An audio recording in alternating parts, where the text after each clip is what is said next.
One day, a young, dark-complexioned fellow came in to apply for a driver's license. After making out the application, I directed him to the driver examiner's office in the basement, where he would be given the full test. After the exam, the applicant would return to our office for his temporary license, provided he'd pass. This time, as I was making out the young man's temporary license, I noticed the examiner had accompanied him and stood to one side and waited until the fellow had left. I could sense the examiner wanted to talk, so I looked up. "Them Mexicans sure am dumb," he informed me. "Why?" I asked, surprised. "He passed the exam, didn't he?" "Well, yeah," he explained.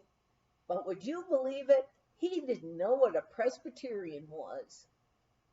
A Presbyterian?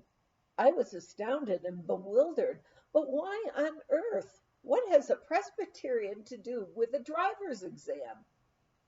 What do you mean, a Presbyterian? I stuttered. I could see his opinion of my intelligence go way down.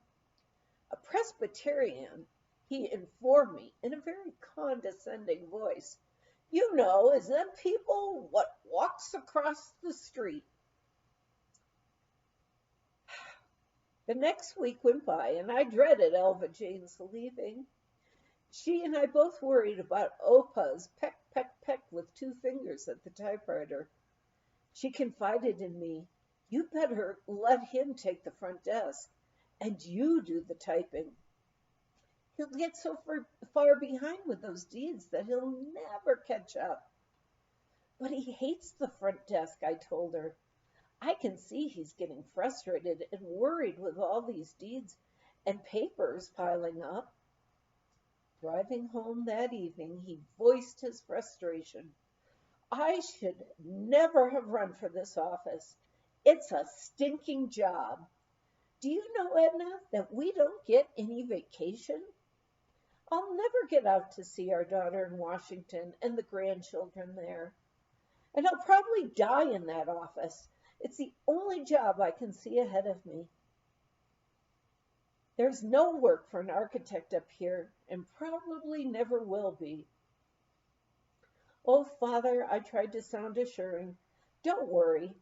Things will ease off, and come spring, I should get the hang of all of this.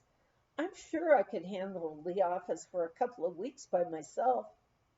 It didn't sound like much, I felt sure, to a man who had been as independent and successful as he had been. The following Monday came, and with it a driving blizzard. We had a 20-mile drive from home to Breckenridge. This day the wind and snow blew so hard across the gold dredging fields that we had to stop often and scrape the freezing snow off the windshield of the old Ford. It was to be our first day alone in the office. It seemed so bleak not to have Elva Jane there to greet us. There was a ski club meeting that evening at the high school, so I told Opa to go home at 5. I'd finish up the accounting of receipts and cash, which was always done after locking the door. Also, I thought I could get at the typing and maybe make a dent in the pile of deeds. "I can get a ride home with Edna and Earl, who'll be at the meeting. Drive carefully in this storm, and don't forget to pick up the groceries that Oma wants from Dylan." The ski club meeting lasted longer than I'd thought. The next morning, my day to drive, I pulled up in front of Oma and Opa's house. No one came out. I was in a hurry, being a bit later than usual, having to get the kids ready for school, packing their lunches and mine and Max's, and piling the kids into the car had taken longer than usual. I finally rushed into the house and was met by Oma. "Shh," she shushed me. "Father sort of collapsed last night. Don't know what's wrong. He complains of feeling sick to his stomach, so I made him stay in bed today." "Oh, Edna," she was close to tears, "I'm afraid this job is too much for him. He's so worried he can't handle it since he can't type, you know. But we need the money.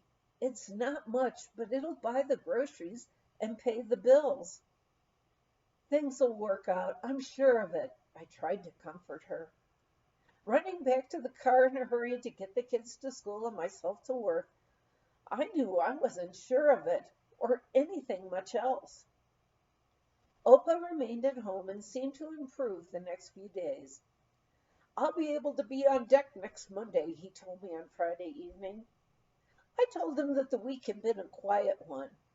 Elva Jane had dropped in often to help. On Saturday morning, I drove Sonny and Rolf down to Oma since I'd have to work until noon, and Max would be up at the basin teaching skiing. After balancing the accounts and catching up with the mail, I knew it would be mid-afternoon before I'd get home. I opened the office door hurriedly because I could hear the phone ring. It kept ringing. Okay, okay, I'm coming. Probably someone for another lien search, I thought. But it was Max. Edna, I'm calling for Mother's. I knew before he told me. Father just died. Oh, God! Oh, poor Opa! I started to cry. Elva Jane, the treasurer, and the sheriff were standing in the doorway in shocked silence. After a moment, Elva Jane came into the office. We're closing the office, Edna. You go right home. The courthouse was closed through Tuesday, the day of the funeral in honor of Father. We never knew we had so many friends. People came to the house with hot casseroles and other food. They would stay with Mother, telling her what a fine man they thought of Father. It helped so much. This was a custom we had not known existed, and certainly was not practiced back east. They even brought alcoholic beverages and made us sit down and have a nip with them. All their friendship and kindness gave us the sustenance we needed. Wednesday morning, I slowly walked up the front steps of the courthouse. It had been just 2 weeks ago that Father and I had both entered together. Elva Jane was waiting for me to open the door. What do I do now? I felt too dejected to think about it. I'm neither fish nor fowl. I'm not even a deputy, only acting until Opa's position would be filled by appointment by the county commissioners. Well, Elva Jane told me in a matter-of-fact way, next Monday is the commissioners' meeting, and they will have to appoint a new county clerk. Since there are 3 commissioners, 2 of them are Democrats, no doubt a Democrat will be appointed. Your father-in-law won as a Republican, but the commissioners don't have to take that into consideration, you know. I didn't feel much of anything, except sorry for Father and all the work he put into running for this office. By the way, I told Elva Jane, Opa's insurance, even after he borrowed on it, will leave Oma with a comfortable $9,000. Somehow Max and I will make out. Maybe I could try teaching skiing, too. Cleaning out Opa's drawer, I found a small pen and ink drawing. It was of himself, seated on a high stool at a desk, peering under an eye shade at a big book spread out in front. Somehow it looked like a sketch out of Charles Dickens' book. I remembered his lovely architect's office in Cleveland, having lunch with him in the elegant private athletic club, and meeting with his colleagues.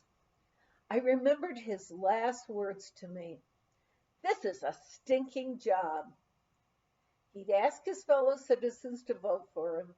I knew he would never have quit or given up.